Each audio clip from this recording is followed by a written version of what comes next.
Frantz Kantor, a cartoonist, illustrator, toon talker, and caricaturist today. I'm doing a caricature of this guy, who you probably recognize. And I'm here joined in the museum. I'm at the museum, the Australian Cartoon Museum. I'm drawing here, and I'm joined here with... Good evening. No, the ghost of Alfred Hitchcock. This is Jim Bridges from the Bells of Docklands Museum, Cartoon Australian Museum. Yeah. Tonight's episode is the story of a man who tries to draw me. Yeah. So... And as anybody who is familiar with the Tutankhamun curse, anybody who draws me and buggers it up is in... So anything can happen. For trouble. Anything. So this is a live caricature experience. I've chosen, actually, you might think that Hitchcock's quite easy to draw, but his features, even though he has quite a big round, head, very sort of corpulent, the features are quite reasonably spaced. So they're quite evenly spaced around the face. So there's not really a whole lot of shapes to play with and exaggerate. But I am kind of aware that he has a nice sort of a round nose, very soft round nose, and that's a lovely, very expressive eyes, and of course the eyebrows are very uniquely expressive. His eyebrows are very high above his eyes, aren't they? Yeah. So, I mean, the process here could work for Mr. Sheen as well. Do you think he has a cruel mouth? I think it's affected. I think it's sort of like it's cruel on purpose. I think it's a very... Okay. It's hard to say, whether someone has a cruel mouth. You'd know it straight away. It's not that easy with Hitchcock to say that, his features are quite this or quite that. He's a very sensitive... You can tell from his features he's a very sensitive man.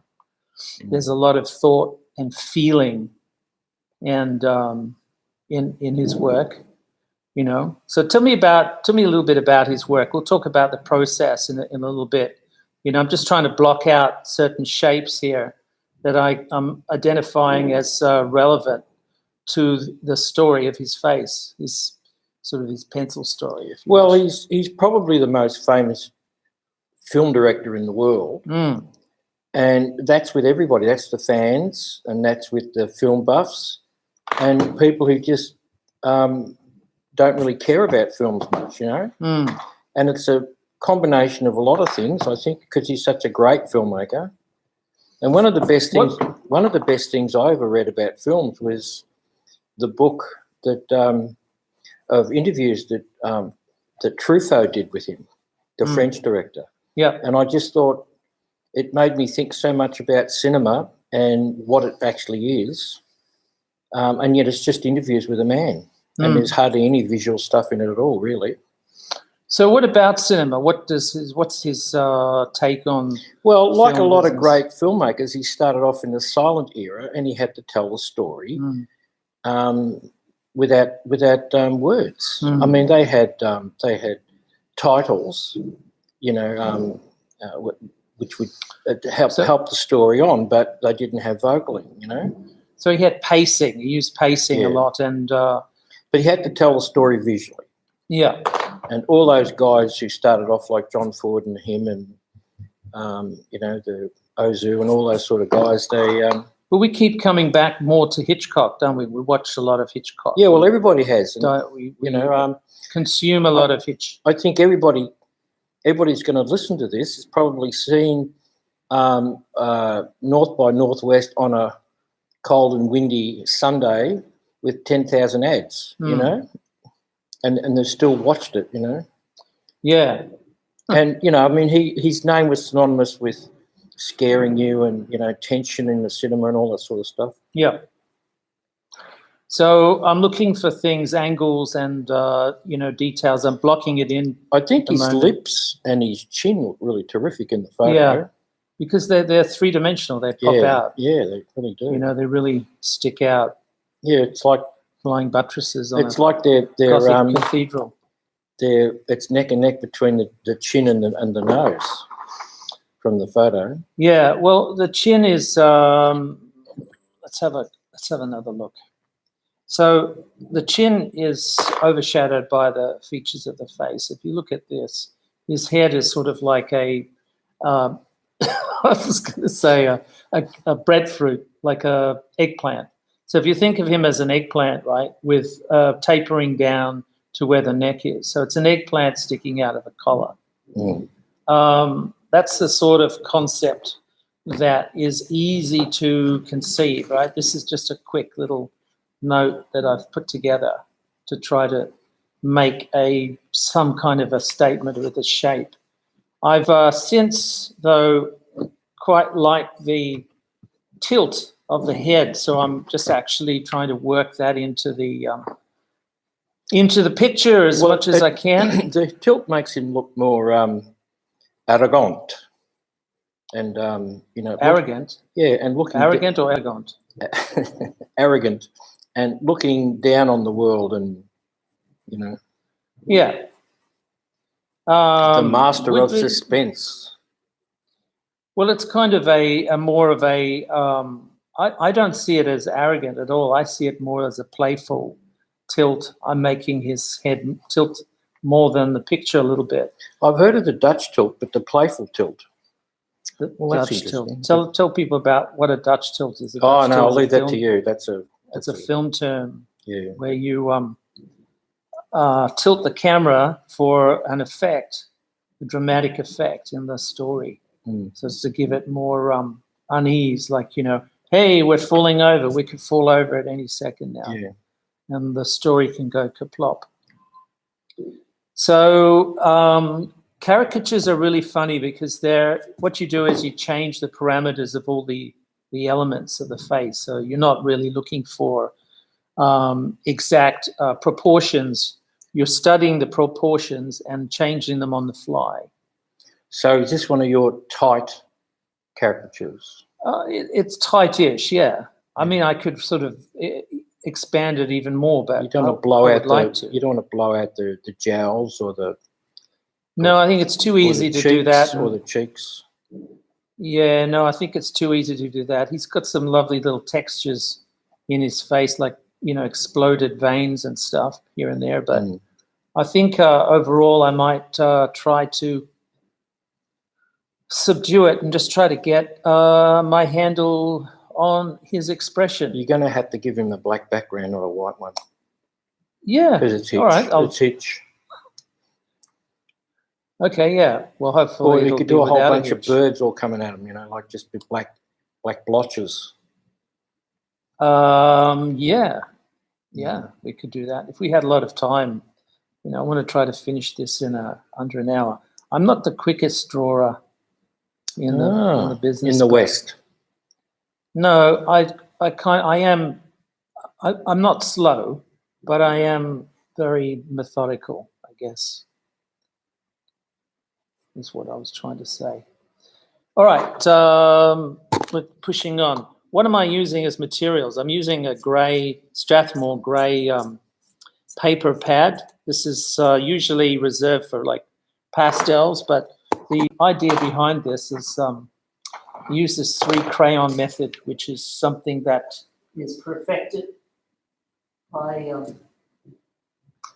the high Renaissance artists and, of course, the neoclassicists played around with it as well. It's a way of drawing. Instead of drawing on white paper, you draw on grey paper, and you have an attempt at capturing light as well as shadow. I've seen you draw with blue pencils that are about 2.5 inches long. Yeah, well, they wear out very quick. I go through quite a lot of pencils. So the idea of the white is to create a sense of sculptural 3 dimensions of form, right? So I'm looking at light, I'm analyzing light and trying to draw with light or draw light at the same time as I'm drawing shadow.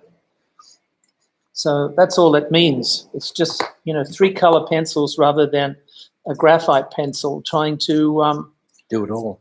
Yeah. do something quite quick. It's part of the, I guess, the principles of the 7 elements of art. When you talk about 7 elements of art, line, shape, form, tone, color, texture, and space, the final frontier. So it's a way of capturing details easier and quicker. In order to bring up highlights, in order to bring up tone, you need to create this halftone. So if the paper meets you halfway, then you really have a little bit of an easier task at drawing tonally. So if we can try to capture a lot of the subtle details in his face with tone, right? So we can use the black pencil maybe to capture some of the harder details, the black points in there, but everything else is sort of subdued in a series of tonal lines and shades. You can see like I'm building up like a volume on the face. I'm also trying to simplify a lot of these contours and things. My eyes are zipping back and forth to the photograph.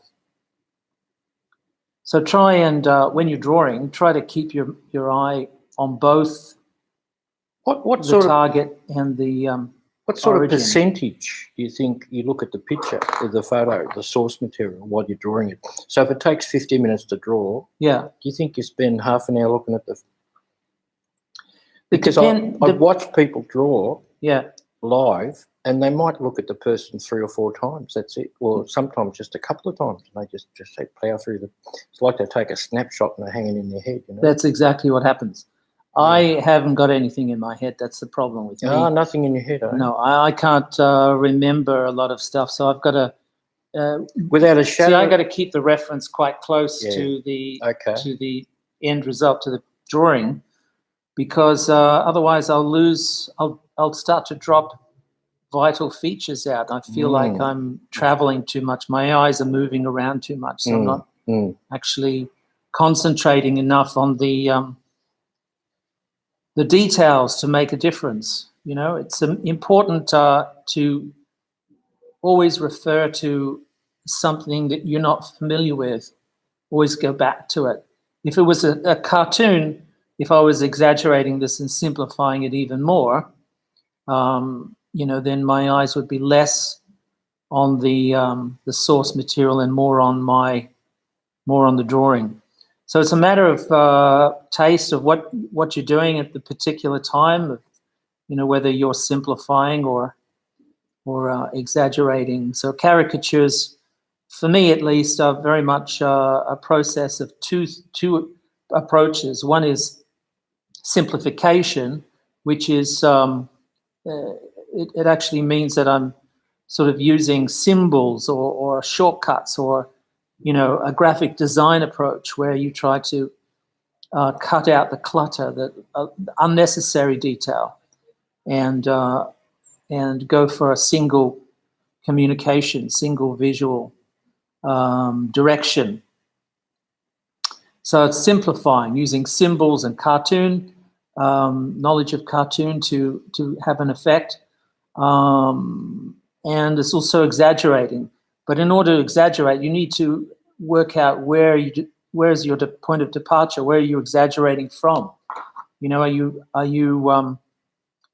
being true to the shapes that you're seeing, true to the spirit of the shapes rather than their proportions? Or are you the spirit of the shapes? Oh, you're just pulling faces just for the hell of it. So it's a matter of choice, really, how far you go with a caricature. Obviously, someone like Sharp, Gerald Sharp? Scarf, sorry. Sharp. Why would I say that? So Gerald Scarf. Without a shadow of a doubt, I don't know. So he would be able to play more with the shapes that he's depicting, right? Well, so he's stretched the nose further than anybody else, hasn't he? Yeah, but there's a method in the madness. So he'll basically convert everything like a graphic designer to a simplified message, simplified form, and hopefully that will work. Same with Hirschfeld. Hirschfeld has a love of those sinewy lines, so everything is hopefully able to be communicated eloquently with the lines. So the likenesses are important, but not really as important as the feel, the look and feel, the sort of the visual ballet of lines that he sets up. Well, Hirschfeld does lots of lines, but he eliminates them all. Yeah, and just leaves the essence line, just the one line. But he does lots of. I mean, people think he draws just like that. How he finishes off, No graphic designer actually finishes the job like that. You've got to arrive at it by a process of elimination. You eliminate elements basically down, keep going down to their simplest forms, and if it still communicates the message, then it's a success. So there's some key elements here that I have to be very, very careful of, very wary of. Is it hard to draw with short pencils? You see how far my hand is gripping the pencil? Yeah, it's just enough. Yeah. So anything short, if it was half that size, it would tend to be more cramped. Yeah. You tend to move further down the thing. Yeah. So there are little holders that you can get. Yeah. So that you can save, because they're quite these are $3 each. Or pencils that are worth any good are usually expensive. So around the $3 mark is usually a good point, a good place to pay for pencils, a good price. So there's a thing about art materials that you guys would probably be aware of. Generally, the more you pay for a paint or a pencil, the better the result. And the reason is that the pigments are the same, but the binder is usually better, and it has a sort of longer lasting, staying power, longer archival properties. There's a lot of other things, flow, if you're talking about paint. Pencils, of course, the cheaper pencils, they don't have, they don't have the same drawing softness or ability as more expensive one. Annoying? Well, in the way you do it, well, I'm kind of cheating. I'm kind of looking at, see how many times I'm going over this. I'm creating a thick and thin approach like I would with a brush or a pen. So it's a very, it's a classic way of creating a difference, a sense of drama between, the foreground and the background, or for things like, round forms. You want to show round forms. It's important. Okay, so there's no black over here, but I will start in the back of his head down here. So these hairs are sort of like, there's a I'll give you a little quick idea about hair. Generally hair, let's say this is an ear. So generally hair, when you draw hair, you draw it in the direction of the hair, and the pencil strokes kind of look like hairs, right? But usually to make it look more like hair, you kind of cheat. You make them in sort of ribbons. So, these are like individual hairs, but they're broken up into sections. And these sections form sort of ribbons. And that looks more hair than if you were to just draw random hairs. Okay. So they have some kind of pattern to them. So so in other words, the sections are like longer strokes, and then you've got shorter strokes within them to build up the tone. But the structure is probably best expressed with these longer strokes. So he's got white hairs and grey hairs and black hairs all mixed in. So hopefully we'll have something to play with the white pencil when we get there. Look at the photograph and determine what are the black points and how much black you can put in. The same effect with the white. I'm going to cheat now. I'm going to use a white pen. This is a acrylic paint pen, and the reason why I'm using it is because it is a very, very sharp, contrasty white. And I usually put the wet parts or the oily parts and try to express them quickly so I can get an idea of what's the limit of the tone, right? So that where are the darkest parts of the drawing and where are the lightest parts? So try to sort of express those as quickly as you can, you know, and that gives you more, I guess, a clearer direction.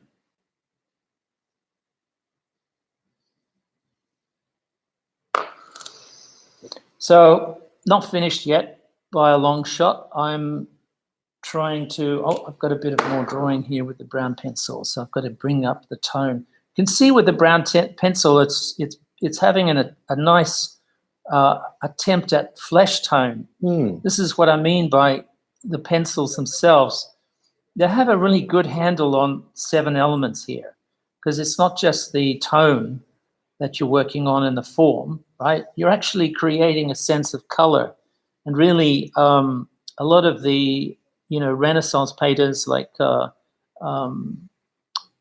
Michelangelo and who was more of a Mannerist painter. Botticelli. Yeah, well, that's early Renaissance.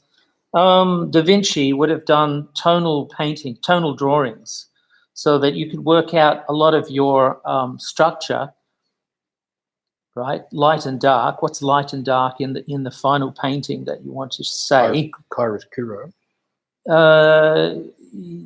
Chiaroscuro is more of a technique of lighting, of using light in a sort of a theatrical mode, like film noir. It's a very similar sort of effect. It's using light very sort of theatrically to artificially build up the drama or the, you know,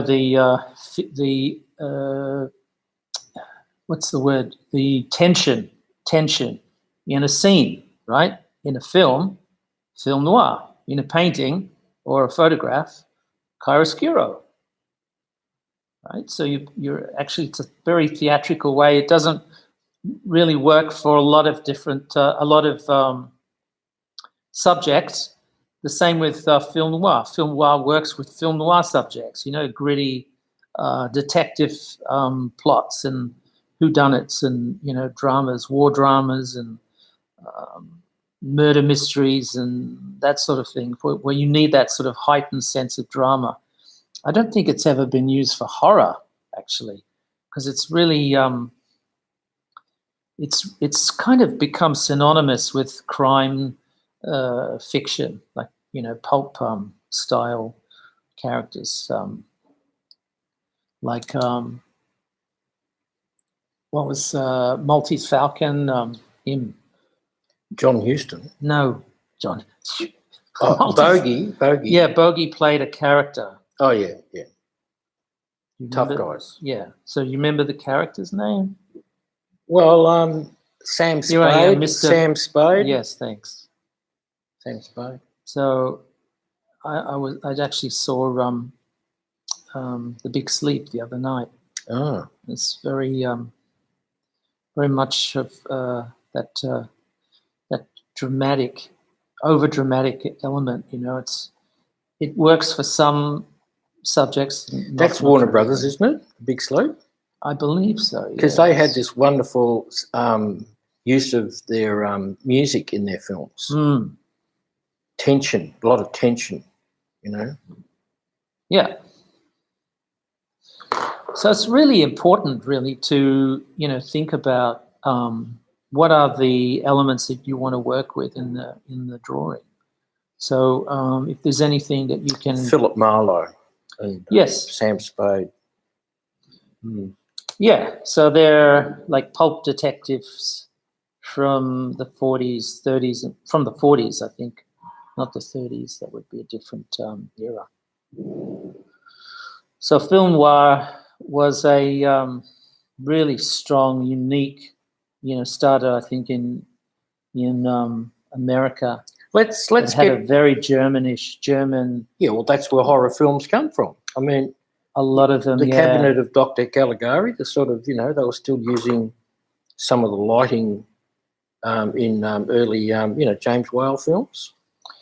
Yeah.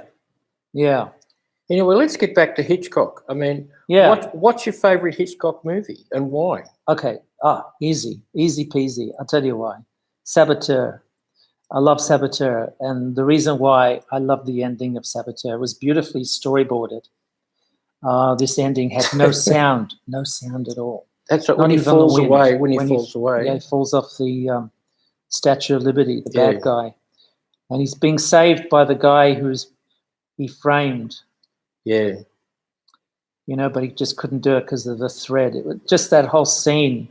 Yes. Even in my imagination now, I'm getting goosebumps. The way the sleeve tears. Slow, but it comes apart.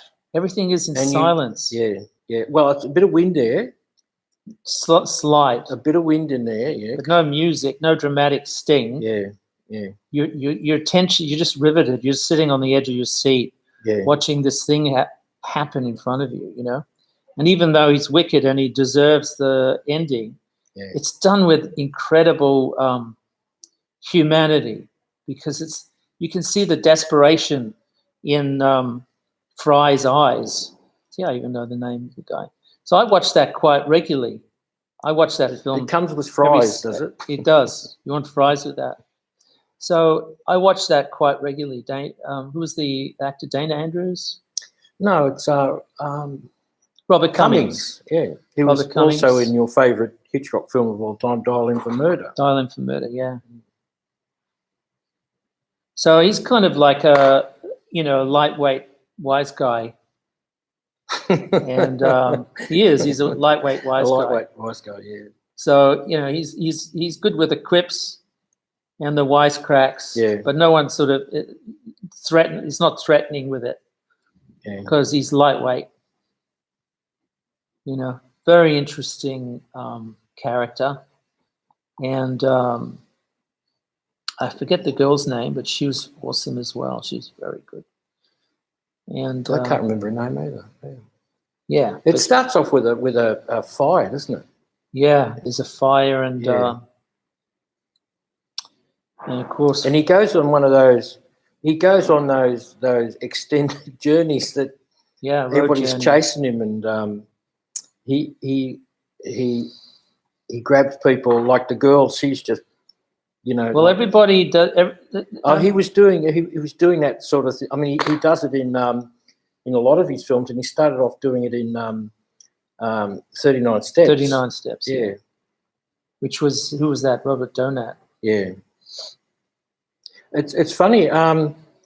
My favourite Hitchcock film personally is Marnie. But a beautiful scene in Marnie when the camera turns away, because Marnie's got like emotional problems. You can say that again. Yeah. So I can't remember the story, but the Sean Connery is trying to make love to Marnie, Tippi Hedren, and the camera just turns away, doesn't it? It's sort of like almost like a he virtually rapes her on their wedding night. Yeah. Yeah. Nice of him. So she's of course is in another great film of Hitchcock, Tippi Hedren. She's in Birds. Yeah.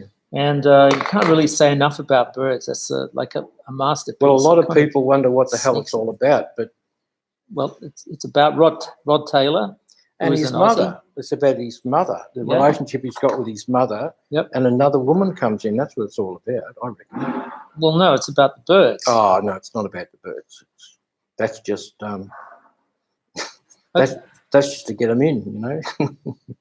That's just to get him Because he in. doesn't explain anything about the birds. Like, why are they Okay, there? well, Why are they Dracula's doing not it? about Dracula. Creature from the Black Lagoon is not about Well, the way Black Lagoon. Birds finish, of all his films, that's the most enigmatic ending.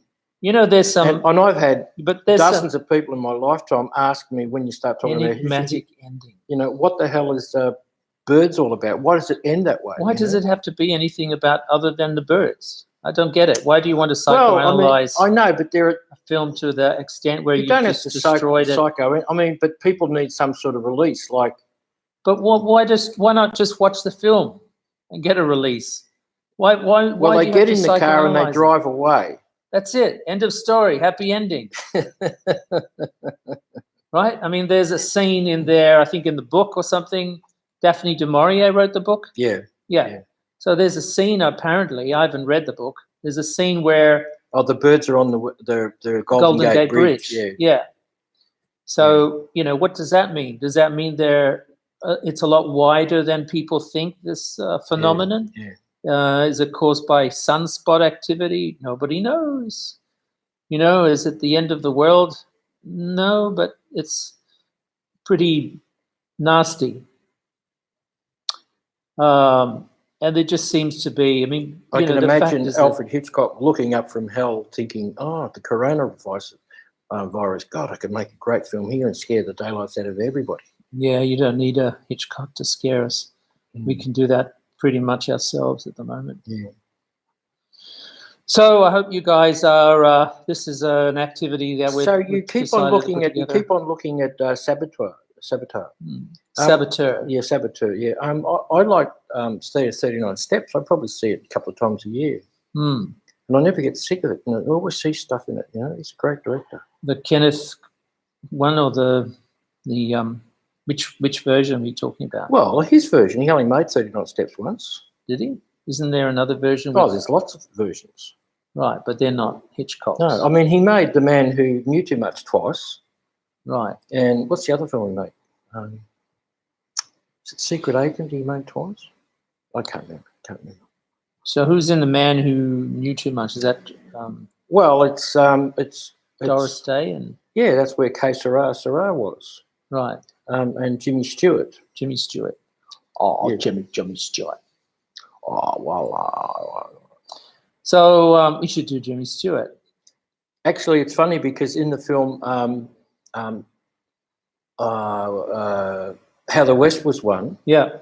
Jimmy Stewart plays like a Davy Crockett character, and his son does an impersonation of him. And it's just sort of funny that his son's doing an impersonation of Jimmy Stewart inside a movie, a Western. It's just sort of funny because everybody does Jimmy Stewart and James Cagney. Yeah, I haven't seen it. You dirty rat. Is he in it? No, but everybody does those impersonations. Oh, okay. Well, they used to anyway. No one know what it is anymore. That's Probably. right. That's right. Different generation. I have seen a few. The white's bringing his face up wonderfully. Yeah, it's a balance, though, isn't it? You've got to, you don't want to. There's a lot of do white it too in much. there's a lot of white in his face. Well, it's a lot of shine. Yeah. It's got shiny bits. You've got a shiny bit on the nose. Yeah. So when you do caricatures, you work out the face. I'll just do this really quickly. So if you try to think of the face as an oval, it won't help you to construct heads, of course, because heads are not ovals. They're spheres. So, but if you try to think of the general shape of a face that most people think of as an oval, the eyes, nose, and mouth are crucial. They're part of what they call I think in makeup, it's a T-zone. So this mask effect here is crucial. So you put all of your energy into getting the details, the little tiny details into this area here, and not so much in the rest of the face. So that's a good way of focusing your attention and only concentrating on the things that are relevant to the actual picture itself. All right, so here we go. We're going to draw I think, the reason why I do this frame within a frame thing instead of having him float on the page. Built-in tension. Kind of. It's a device that you sort of use to anchor the drawing to the page and create a sort of a composition, because when you draw something like this, that's what they call positive space. But if you want to use compositional balance, you need something like negative space, which is around it, which gives it sort of emphasis. It makes it look more complete. And what's the guy's name again? This guy? Yeah, what's his name again? Alfred Hitchcock. Oh, okay.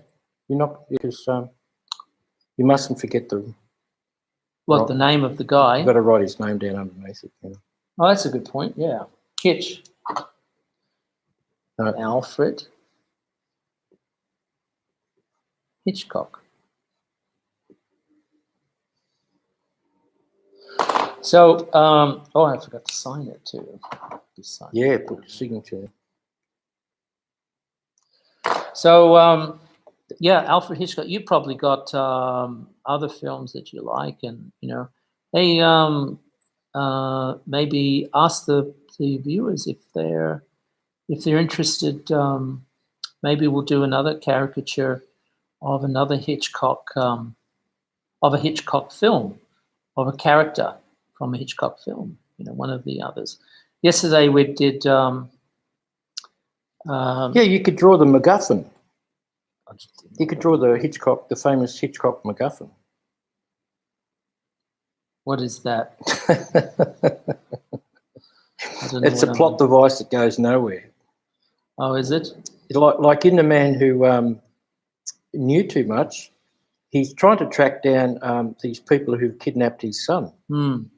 And there's a scene that goes for about 20 minutes where he goes down the street following a clue. He thinks he's right, and he's wrong. And but he accidentally finds the No. He just sort of just wrong. It's just wrong, and it uses up about 20 minutes of the film, but it's got all that tension in it. So it's a plot device that's not that important. It's terrible. That's awful. But if you come up with a drawing called the MacGuffin, the Hitchcock MacGuffin... Let's talk about another... Symbolic. Film. Yeah. So Dial M for Murder, I really love Dial M for Murder. Ray Milland is one of my favourite... Now, why is Ray Milland one of your favourite? Is it because he was in He's a great villain. He's a lovely villain. And because he's just so personable, it's like... Even at the end, right? He's a charming villain. Yeah. Well, he tries to kill his wife, and then he fails, and then he tries to frame her for the murder of the killer that he hired to kill her. Yeah. Right? And that didn't work. So at the end, he gets caught, and then at the very end, he offers Margot a drink. And she accepts. So it's like, oh well, it didn't work out. So anyway, who's for drinks? Are you for drinks, Margot? And of course, she says yes. So it's very. I know it's based on a play. Yeah, but it's very wordy. It's very wordy, that theatrical. film. It's very wordy, that film. But the other thing is, it's probably one of the most sophisticated 3D films ever made. Yeah, and most people didn't see it as a 3D film. Yeah, but the thing about 3D, I do 3D too. It's incredibly theatrical, and you can exaggerate things. So he actually built a really big phone prop to exaggerate the foreground. Yeah. And to make it look... And, of course, he's photographed standing next to it. Yeah. Yeah. So lost my train of thought, but basically it's to give a sense of drama to the scene. It's coming up exaggerating nicely. Scale. Coming up nicely. Yeah. So, in a way, this is a sense of drama. So I'm changing the scale slightly. So I've looked before and after before I put in some work in the background to make it pop. There he is before. There he is after. So I'm not going to make the background black because I've made his jacket black, but I want him to stand out a little bit from the background. matting brown. So well, you could have made you could have done the curve, you know, the shadow on the wall, like from the TV show. That's, yeah, you could have done that. I didn't think of that. See, if it was more square and I had more space, I would definitely have. It would have occurred to me. Didn't think of that. Thanks for reminding me too late. That's all right. That's what friends are for. Yeah. All right. So this is, again, it's a paint marker. Posca makes a lot of opaque paint markers. Posca. Yeah, Posca. So it's become the new texter. These are paint markers that, a lot of graffiti artists The use, new textures. Okay. Yeah. So they've got like a paint like. Well, it's an acrylic paint that comes out of a pen. Ah. So there's nothing That's bad why you about call that. it. Okay. No. And doesn't react too much with the pencil underneath. And hopefully dries quick. Yeah, and it's not as stark as the whiteout would be, for example. Yeah. You could use it. I've used it quite nicely over a lot of these elements. I think so. You guys be the judge whether you think it's with the use of white on the face. Yeah. Are you looking at the picture, or you're just actually thinking, no? Both. I'll push this. No, it's not pushing. It is pushing. It's kind of working out a contrast, sense of drama between, textures, smooth, rough, shiny, matte, and always thinking about the effect of light on it. I mean, obviously, he has a baldish head. So there's a bit of reflection going on in the top part of his. There's some really classic, wonderful photographs of him, where he's got a great big cigar in his mouth and there's a black crow sitting on the end of his cigar. Oh, is this from the Playboy interview or the? I can't remember, but it's around Bird's time, and and of course he sort of also used his head. Was it in Frenzy? His head was floating down the river or something, and he's standing there. His whole body was floating in the water. Yeah, but he actually it's a photograph of him holding his own head. Oh, right. And all that sort of stuff. And I remember finding an old copy of Women's Weekly, and they had the series of famous Hollywood stars in their kitchen. Yeah. And he's in it, and they did a series of his house. And, I've heard of this. And he's pulled the drawer out of the. And there's his head. And there's all these dozens of really, really sharp knives, and he's sort of standing there glued, with an extraordinary expression on his face, like, they're just knives. But why would someone have so many knives? It's like he's a murderer, In the 70s, when I was hanging out at all-night cinemas in the eastern suburbs in Sydney, they, because for some reason the chief censor died, it's a long story. Chief censor died who didn't like horror films. So all of a sudden horror films became available for cinema. Yep. And a lot of the cinemas took it up upon themselves to have, a horror film culture-thon, midnight to dawn on the weekends and things. That's true. There was a film, I can't remember the title, but it had Purple. No. It's a classic Universal horror film. Yeah, and it had the three. It had Wolfman, Dracula, and Frankenstein, and also the censor cut out all the images of Frankenstein. Yeah. So he's in the title, but he's not in the film because. Well, my father grew up watching Boris Karloff in England.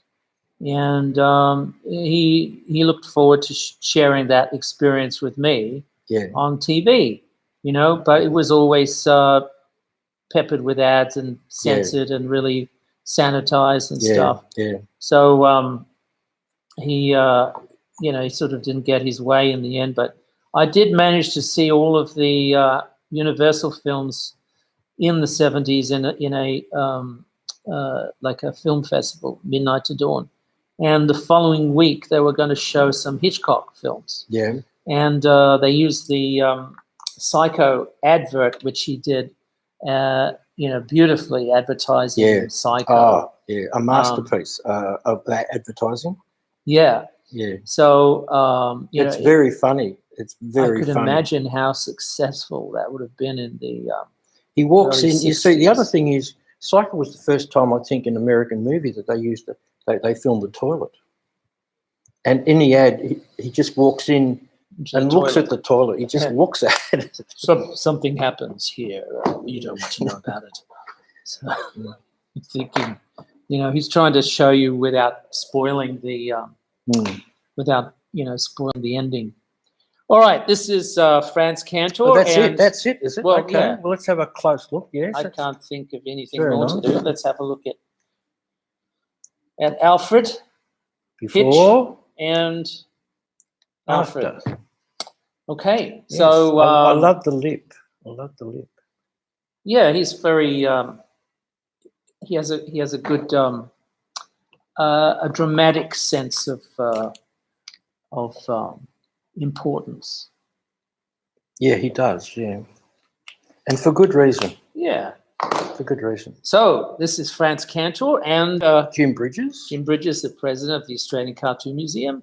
If you like this, please follow me. Here I am. Yeah, share it with your friends. Kantor. Share it with your friends. Yeah. So by all means, follow me on Facebook and subscribe to the my YouTube channel. And I will see you on the flip side. Bye-bye. Bye-bye.